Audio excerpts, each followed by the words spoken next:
Hello there and welcome to this review for All Quiet on the Western Front by Eric Maria Remarque. This is a book I picked up from the Goodwill for $2. As you can see, it's a little beat up, but hey, can't beat the price, right? $2. So this is on the front. It says it's the greatest war novel of all time. I've read a lot of war novels. I don't know if it is or not, but it's probably most certainly the greatest World War I novel, I would think. Let me read the back of this, and then I'll read an excerpt from the book, and then I think I'll give I'm going to give a couple of movie suggestions and then in the review. So many people have talked about this that I really don't have a whole lot to add. So, all right, let's read this cover, okay? Here we go. This is a testament of Paul Baumer, who enlists with his classmates in the German army of World War I. These young men become enthusiastic soldiers, but their world of duty, culture, and progress breaks into pieces under their first bombardment in the trenches. Through years of vivid horror, Paul holds fast to a single vow: to fight against the hatred that meaninglessly pits young men of the same generation but different uniforms against one another.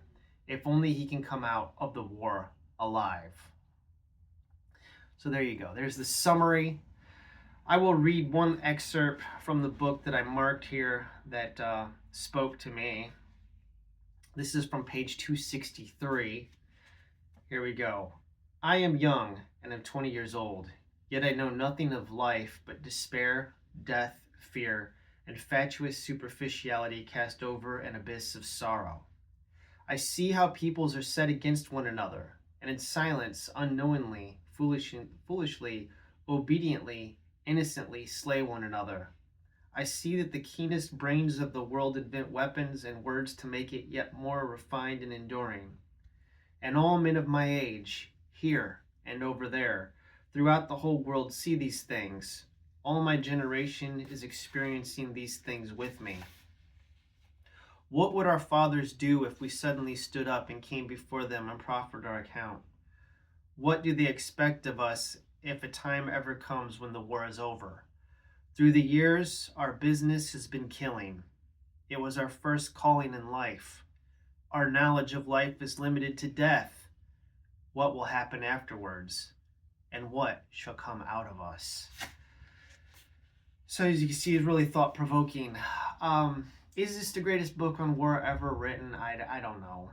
I've read so many accounts that I think maybe I've been desensitized to violence, especially reading first-hand accounts of the American Civil War. So there's a lot of gruesome stuff that happens in here. You know, horses being disemboweled by shrapnel and mortar fire, horrific injuries, you know, all of the stuff that you could think of that you see in war novels. This is coming from a veteran who actually fought in the trenches. Eric Maria Remarque here was in the German army during World War I, and fought against the French. I think this is where this takes place. They're fighting French troops mainly in this book. So yeah, I don't have a whole lot to say. Let me give you a couple of movie suggestions. I know that this book has been adapted 3 times. I think there's a 1930 film, a film from the 30s. There is a television version from 1979, and then Netflix did a version that I think was pretty much regarded as a bad adaptation of the novel. I've seen none of them. I don't really think I plan on watching them or seeking them out. Like if I come across them, I'll watch them. But yeah, those 3 options are out there. I think this is a book that I read in school. Pretty sure I read this in school. I don't remember what grade, but I as I was reading this, I said, this feels, I was kind of having deja vu. Like I'm like, have I read this before? And I think I did. But it was very good, very good. I don't think the characterization is really like strong other than Paul Baumer. Most of his friends are kind of just like, they don't have a lot of depth to them.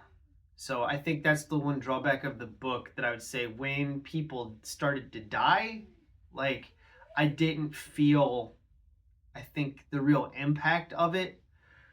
So I don't know. Let me give you a couple of movies to watch here. So the first one is Gallipoli, a film by Peter Weir, starring Mel Gibson. Now, Mel Gibson is an Australian soldier in this movie that goes off to fight in the Anatolia, right, over in Turkey.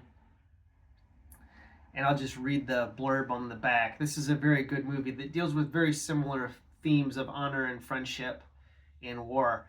It says here, this special collector's edition DVD provides a fascinating new look into the riveting drama that is Gallipoli, the much acclaimed film directed by Peter Weir. Mel Gibson and Mark Lee are electrifying as the two patriotic young army enlistees drawn into the ill-planned and disastrous Battle of Gallipoli in Turkey during World War I. The result is a stirring, unforgettable motion picture. All right, so very good movie, dealing with very similar themes to All Quiet on the Western Front, but this is the Australian soldiers' perspective. And then, of course, this is like a must-watch.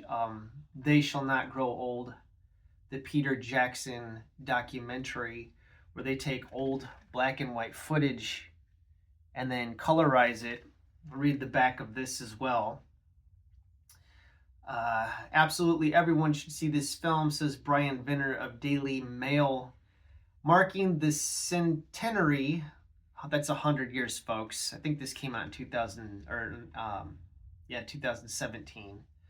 This is marking the centenary of the First World War. Internationally renowned director Peter Jackson of The Hobbit and Lord of the Rings uses the voices of the veterans combined with original archival footage to bring to life the reality of war on the front line for a whole new generation. Footage has been colorized and transformed with modern production techniques to present never before seen detail. So this is pretty much critically acclaimed, and it's a must watch. So I think that the visual impact of this movie, really horrific images of, bodies and the trenches and everything, kind of brings Eric Maria Remarque's horrific prose to life. So I'm going to wrap it up there. I don't have a whole lot else to say. Yeah, thank you for watching. And as always, have a wonderful day.